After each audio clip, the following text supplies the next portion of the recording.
Test.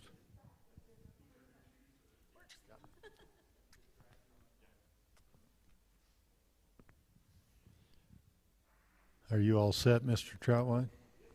Okay.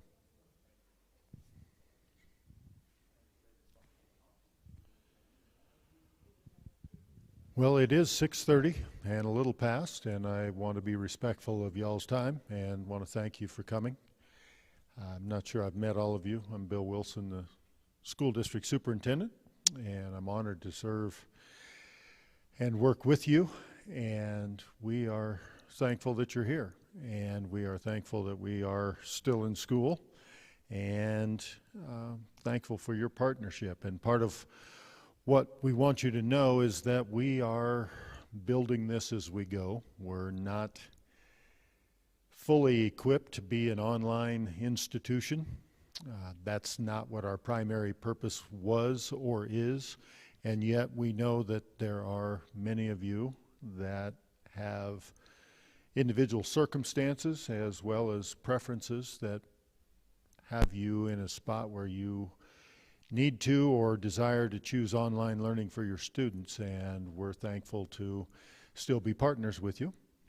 And we acknowledge right up front that we're building this as we go, like I said earlier, and so it's a challenge each and every day. We have some stresses on our staff as we try to make this engaging and valuable and positive for you and your students, and yet we're going to keep pushing forward, and we'll get better as we go. And so as we have morphed through this first quarter, there are a few things that we've learned and a few concepts that we want to make sure that we're communicating effectively so that we have similar expectations and can work together as we work towards, again, providing your child a quality educational experience, even though it's different than what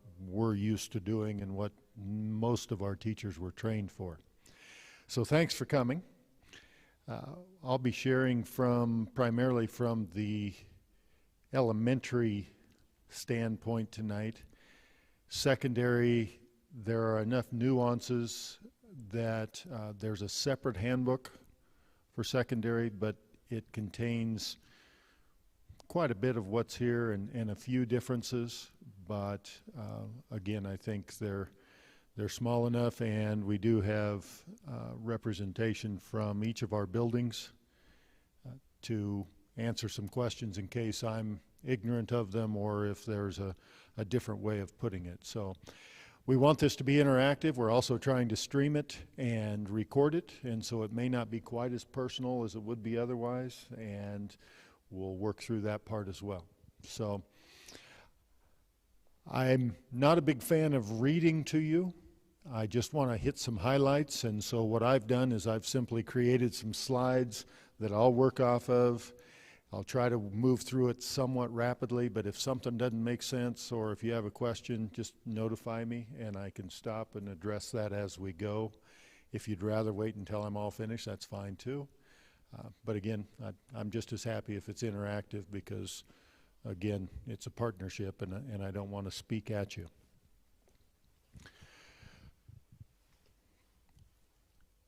Table of contents. For those that, again, if you can't read it on the screen, it's just some important information and definitions, our attendance policy, the expectations for each of the different people that are involved with this, whether it's the learner, the teacher, or the parent, contract if it's needed, and then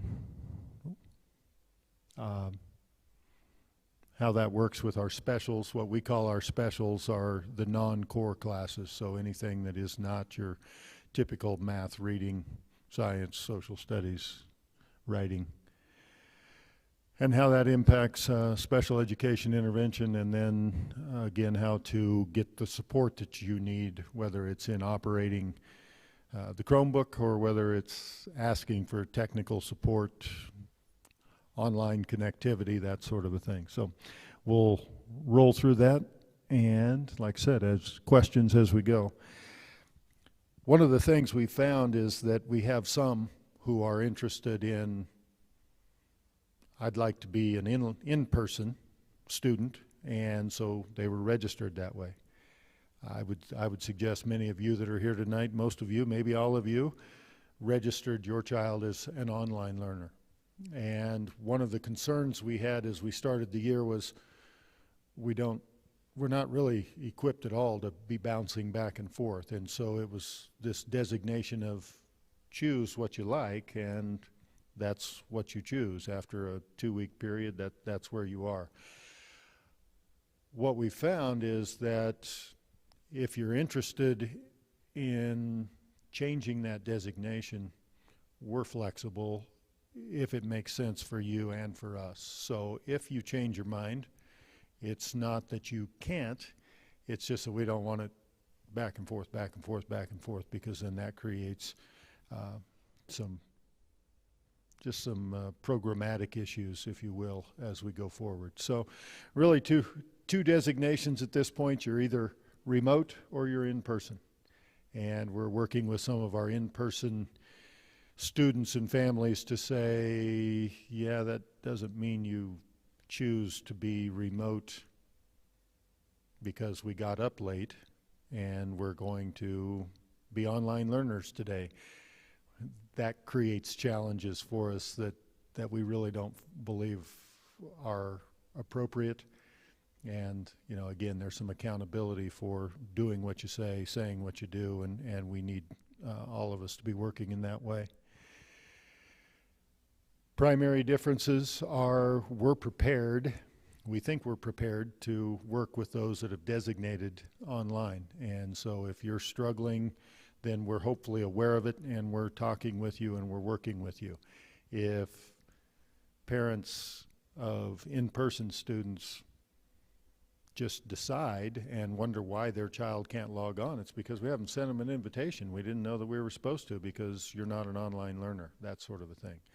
By the same token, one of the things we need the online learner parents to do, the remote parents, is if a student's absent, we still need to have you call us and let us know that, hey, my student's sick, or, you know, we've got doctor appointments, or whatever the reason is, we're going to be absent today.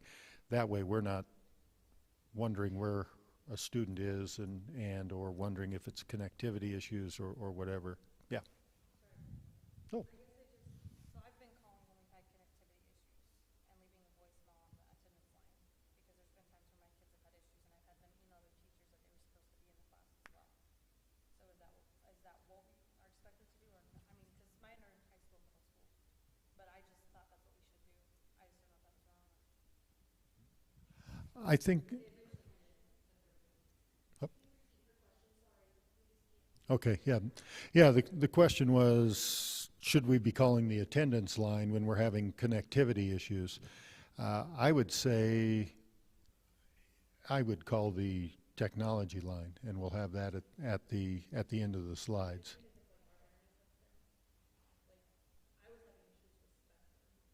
Mm.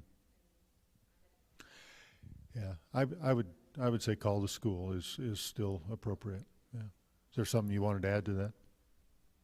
No.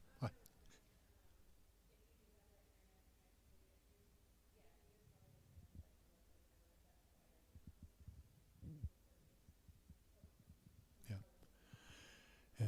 And again, for those at home that might not be able to hear, the answer is call the school and let them know so that we can mark that appropriately, and or see about how to better help you, because we might have some options in helping you with your connectivity as well. We do have some hot spots and different things that we can distribute if we can't get the other piece of it figured out and working properly. Lessons are provided again through the Google Hangout, Google Classroom, and you know, that's a major difference, obviously, than being in person. And like I say, for those that would like to occasionally be remote, it really doesn't work well that way. And so unless there's going to be an extended absence, that's not the manner in which we'll do it. Yes.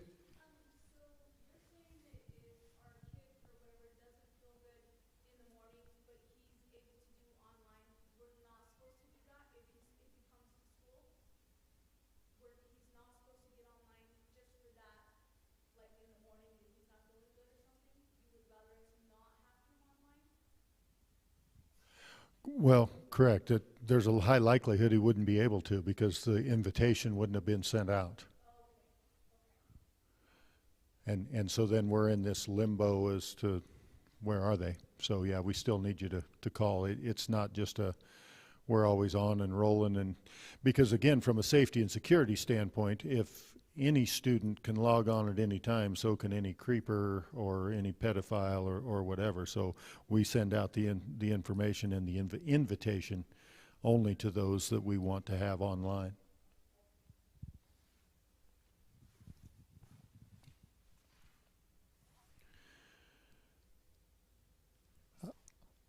I think most of us are aware, but for our online remote students, at least at the elementary, need to be on when class starts. So by 8:05, and again, not just rolling out of bed and groggy and not sure what's going on. We still want them to hopefully to have had some breakfast and ready to roll and bright-eyed and bushy-tailed as much as possible. And I know not everybody's a morning person, so that may be somewhat challenging. But again, that is our expectation, and 8:25 for Thompson and 8:05 for Beaver Valley, and for the secondary, it's whenever that class starts. You're expected to be on and ready to roll. And again, if a student's sick, doesn't matter whether they're online or not online, we need to have them call the attendance line. And as I alluded to, expectations of the students logged in, and by now I think we're all in a good spot where we know how to do that. It's just a matter of if we're doing that. And by being present, again, we're talking about things that sometimes we have students that think they logged in, that means they're present. Well, no, logged in means you're present and you're paying attention and you're ready to engage, which means you're ready to answer questions, ask questions, contribute to the class if and when appropriate, and obviously be patient, because sometimes when we want to contribute, the teacher may not notice right off or be skilled yet at managing both the in-class and the online piece. But the expectation of the student is, as much as possible, they're like a student would be in class, on task, using the technology appropriately, and seeking assistance or sharing and contributing appropriately as well. And many of our students, most of our students are doing a pretty good job of that, and when they're not, that's when we need parental support, because we're not there. And from a high school, middle school standpoint, or from any of the standpoints, again, there's the camera issue. And without belaboring the point, it's in the handbook, but the camera should be used appropriately as well. So we have to be aware that the camera and the microphone does not discriminate. So whatever's showing in that lens is what is seen. And so anybody that's in the house, might be heard, might be seen, based upon whether they walk in front of the camera that's on the Chromebook or not. And so just a good reminder that we'd appreciate sensitivity to that, to make sure we're all appropriately dressed, and if we have to yell at the dog or the cat or whatever, that we try to do so without disrupting class.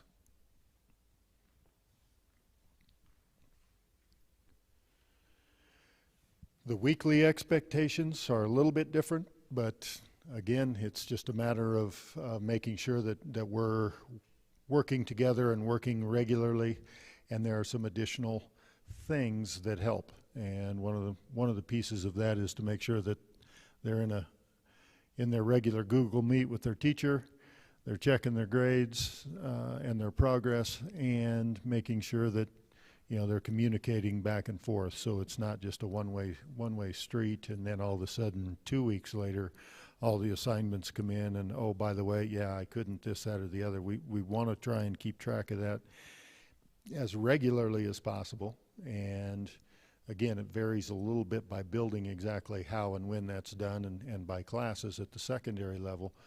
But the more we can stay on top of it, then when a student isn't being successful, we can figure out why and work together to make sure that we're not getting 2 and 3 weeks behind. Then, if for some reason those expectations aren't met just like it would be and just like it is with our in-person students, we might have to work with a contract. And the difference with the contract is, for some people and for some of our current online learners, we aren't making the kind of progress we need to be making. And the question is online the proper avenue for your child? And if we're at a point where we're needing to have a contract because the student isn't meeting those expectations, and as a parent you aren't able to help them meet that expectation, and we're not able to get the responses and the progress we need, then we set up a contract with the child to say, we're going to take some additional steps and give it one more chance, and if not, then an alternative method of education will have to be chosen, whether that's to say, we need you to come back in as an in-person student, or you need to choose a different online piece because they can provide you more supports, or we need to get a tutor. We got to find something. Because this isn't working, and as a school, we're not interested in just sort of playing the, well, they aren't truant because they're logging in. We're interested in, are they making satisfactory progress towards the skills and competencies that they need to be making for the grade level at which they're placed. So one of those things that we don't necessarily have to do with, may not apply to many of you, but if it does, just know that's the rationale behind it, and that's how we operate.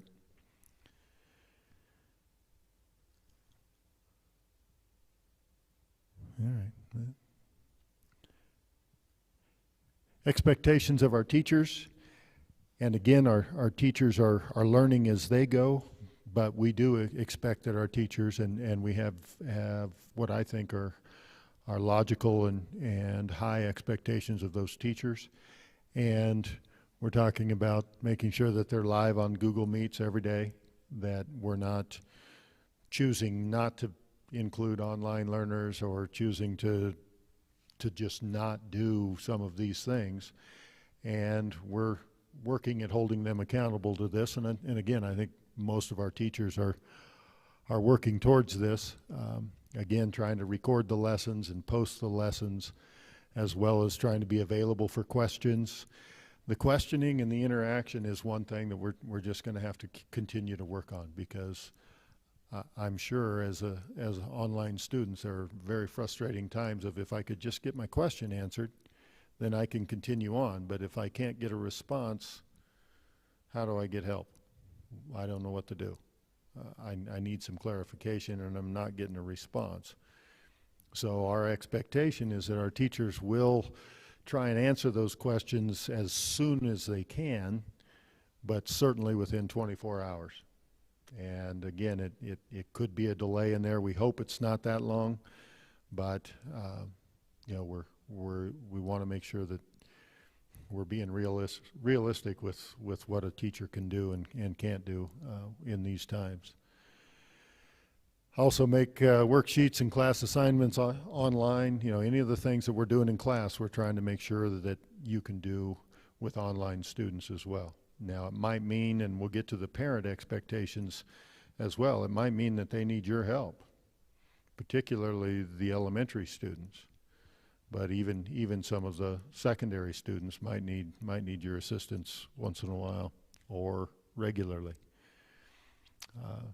Occasionally we'll ask that you all print something, but again, we're trying to do this as digitally as possible. And any of the materials that we expect you to have, if you don't have them, or we're seeing a class doing a counting project, or working on whatever it is at the elementary level, if you need those materials, we'll do our best to help you get them. We have some additional supplies, just like we would if your child was in the building. We're doing our best to have the teachers avoid the whiteboard, because we know the cameras don't always pick that up well, or if they are going to, then they can take a picture of it and upload it. Working through some of those things that, we're just used to doing what we do and going on about our class, and then finding out later that student couldn't see it, or it was blurry, or teacher was standing right in the way of it, or whatever it is. So we're working through some of those things. And then again, those teachers are expected to assess those assignments, grade them, and get that information, that feedback back to you as soon as is possible.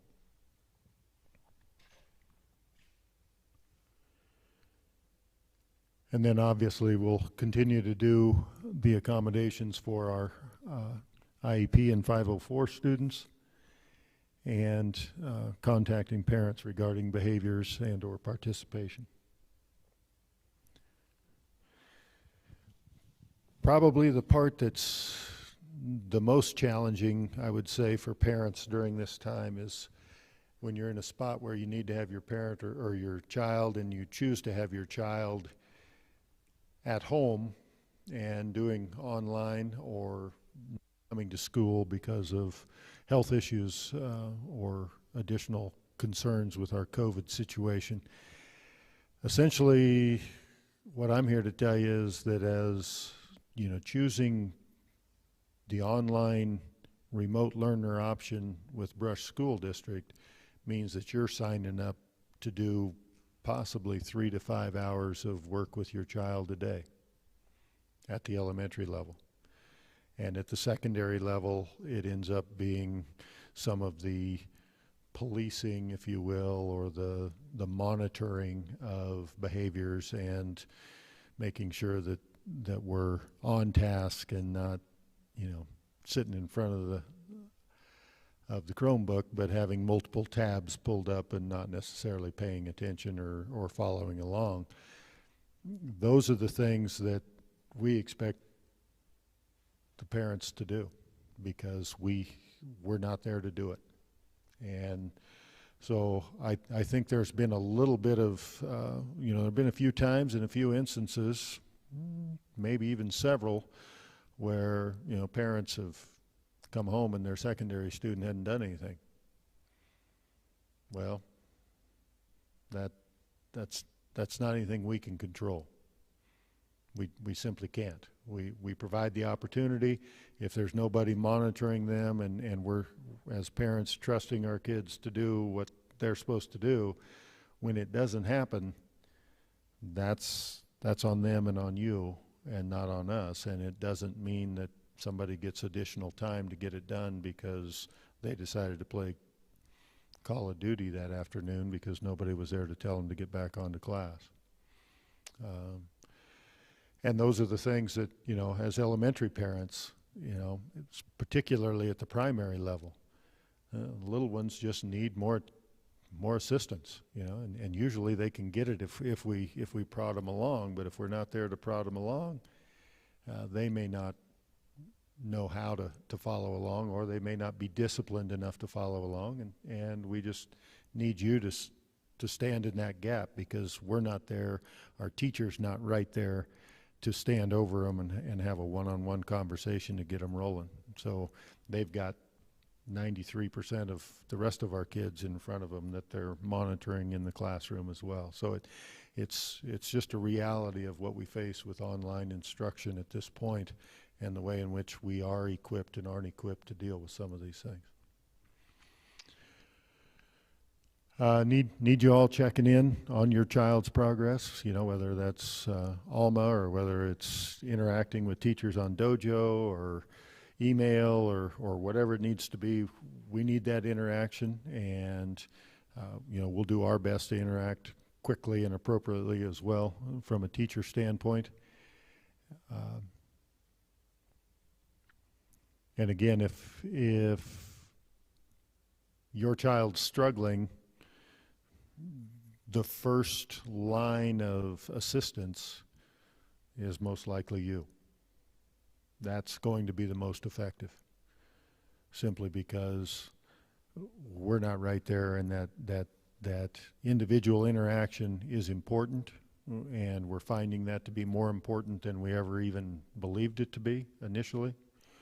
And we need to know, or we need you to know, it's not that we don't care, it's just that it's still not as effective. And there may be times when a teacher can focus entirely on your child through the Chromebook and trying to use multiple layers of instruction and different avenues to try and gain understanding or proficiency.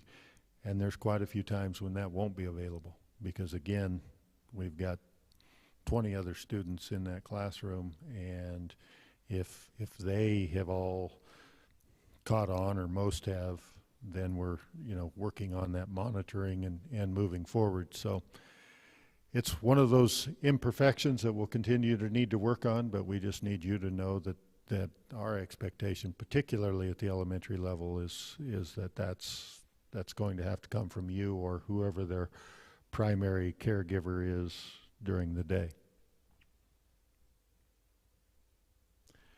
The submission of assignments is another one of those pieces that we hope you're able to help with. We know that technology is not always the easiest thing to work with, and we'll do our best to give you assistance in the process. And there's lots of little videos that have been available and provided on, you know, how to submit and so forth. So we're working on trying to get you a full library so that that's more attainable.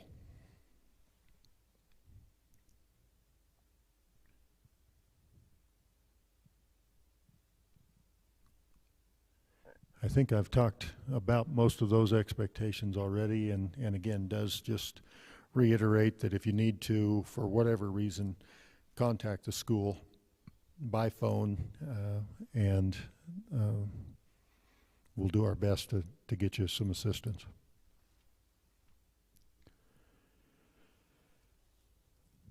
We want to let you know that we still believe in the full educational experience for our students, and so even though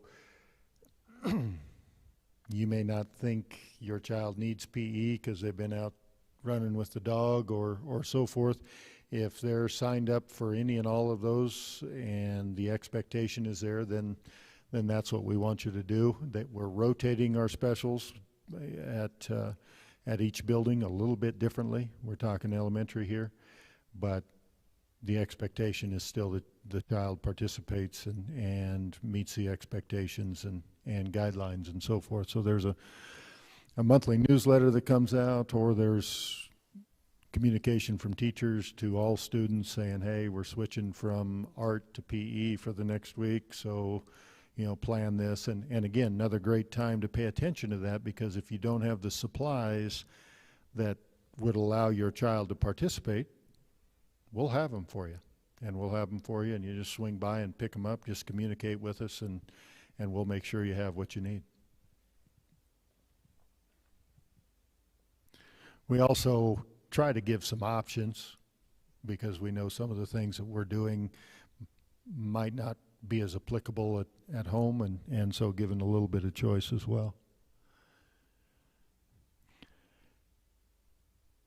And then the support that we talked about. Either call your child's school if you can get on and take a look, you know, separate from your connectivity on your Chromebook. Pop on with your phone and put in a request for some assistance. There's the phone number. It's also in the handbook. We've got copies, paper copies of the handbook for those of you that are here. We'll be posting the appropriate handbooks on our websites as well, so that all this information is readily available for you. And you know, at the end of the day, and one of the reasons for this meeting is just to make sure that in these times we continue to work together and make sure that we understand each other. And part of what challenges us to continue on in a positive frame is when frustrations come. And I can tell you that we have teachers that are frustrated because it's one more thing for them to do. It's one more set of things that they have to do. Converting a worksheet to a PDF seems like it ought to be easy. Well, it's not that hard. It's just that it takes time. And every worksheet takes time. And every additional communication takes time. And so, you know, it's not that they're not willing to do what needs done. We're working on that. But I've also want to make sure that I'm sharing with you all that we have teachers that are, you know, I've had to give permission to say, you shouldn't be doing this at 8 o'clock at night. You shouldn't be still working at 10:30. You shouldn't be not putting your kids to bed because you're communicating with somebody else's child or somebody else's family. And I know that puts all of us in a tough spot because, you know, we're all working, we're all doing our thing, and yet I'm going to put some limits on my staff to say, you need to make sure that you're not running yourself so ragged that you're no good to anybody, yourself, your own family, your friends, your kids, your spouse, or your other students, or your students in general. So know that a lot of that's coming from me. And so if some people have been doing some things in this first quarter and those options aren't being offered again, it's most likely because I told them not to. And I know that doesn't sound very nice or very accommodating, but we also have to look at the long-term picture of saying, we're going to get better at this, but there's a learning curve, and some of the things that take time, we're building those libraries and those skill sets as teachers and educators to become better, but we're not great at it right now. We'll just stand up and say it.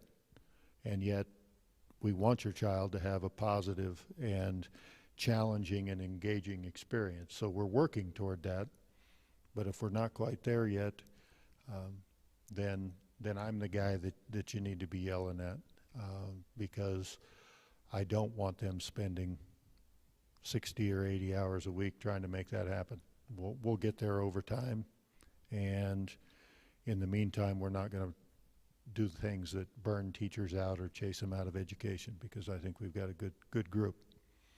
So we'll continue to work at it. It's going to be less than perfect. We're going to do our best, and when the frustrations rise, try and keep that in mind, and again, try and communicate before those frustrations get too far down the road, because if we can address it early on, the better off we are, and we'll continue to do that.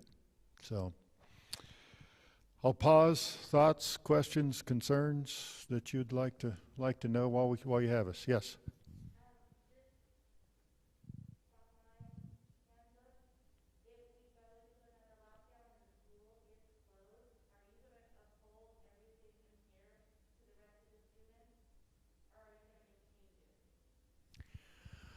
Our goal is, first of all, not to have to go to remote learning for all students. If and when that happens, then I can tell you that we learned a lot last spring, and we will make every effort to hold everybody to those standards. The difference is we wouldn't have anybody in class, and so, you know, some of what that's talking about is the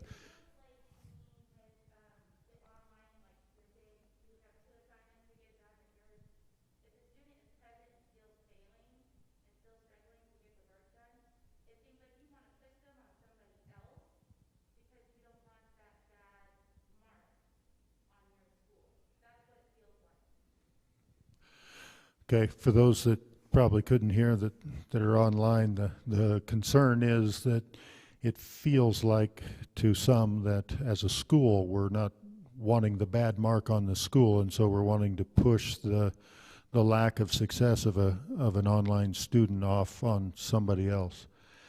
Um, I would say I I'm sorry that there's that feeling. That's certainly not what we're after. Part of the challenge that we face is we have students that are in person that are also struggling and that are not getting their assignments in. We interact with those students daily, and again, contracts that we're talking about, we have contracts for in-person students. We have students that are on ineligibility lists who would like to be participating in activities that aren't allowed to because they're not where they need to be academically, and academics come first. So I would say that we continue to do what we've been doing in terms of working with our in-person students. We're still navigating what that looks like for the online, and the question then becomes, how do we better motivate an online student when we don't have that kind of direct interaction? If a student is, we have students that click on, attendance is taken, they shut their camera off, they hit their mute button. That's the last we hear from them. And then maybe they're listening, maybe they're not, and then an assignment might come in or it might not. And so for us as a school district, then that looks like we need some additional assistance here because this is not successful. And so, that's probably the biggest challenge we have is how do we show patience and grace and support if what we're experiencing on the other end is essentially silence. It's almost like, well, it's compliance. I'm not truant because I logged in. And, even secondary students that log in for the first 5 minutes of each class period, and that's all we get. We might get an assignment, but if the assignments aren't then on time and coming through, then we've got to have a conversation about how to fix that. So.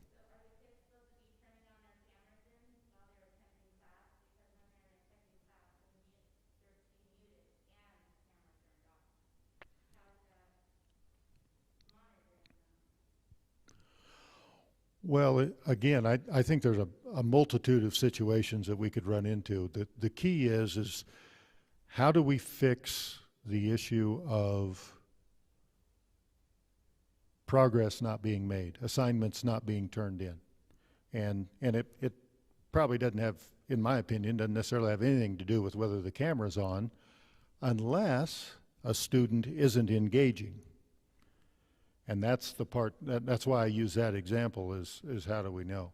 And at the secondary level, we do have, an online liaison. We were fortunate to be able to pull that together. And so there's an additional layer that we've attempted to provide that hopefully is helping. But again, it still comes back to, it doesn't matter at what grade level we're talking. If we're not seeing the progress we need, then we have to start talking about how do we make adjustments so that we can see that progress, get the child that support. And so we'll do our best to make it not seem punitive or accusatory or, pushing it off on somebody else. But I also want to make sure that you're aware that by signing a student up for an online option with Brush Schools, it's not the same as signing on with Florida Online or with, these online academies who have people that are employed all hours of the day to get the additional instruction and so forth. We have our limits, and so we just need to work through it. We're certainly not trying to chase anybody away or chase anybody unnecessarily back into our buildings. We want student success, and if we're not attaining that success together, then we got to do something different. So that's where that's coming from. And we're not we're not that skilled at it because we haven't been doing it very long. So, we're going to have to keep working at which strategies are more effective than others. Other questions? Yes.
And again, for those of you that are watching this after the meeting or streaming, the essence of what was shared is communicate, communicate, communicate. If there's a challenge or if there's an uncertainty or a problem, or even if you're just real thankful, communicate, share with one another, and continue to try and make sure that we're communicating effectively and building strong, positive relationships.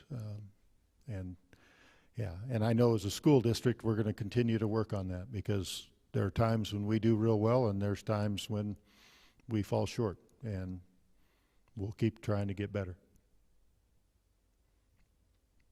Other thoughts or questions, comments?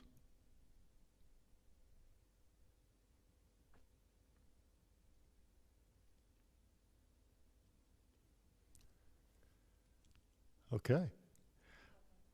Yes.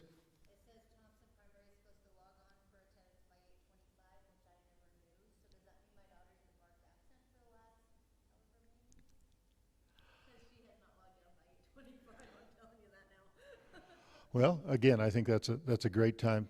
I would check with administration. Well, yeah, talk with administration. Either. Yeah. We. Yeah, Mr. Fowles here. You can probably check with him before you leave, and.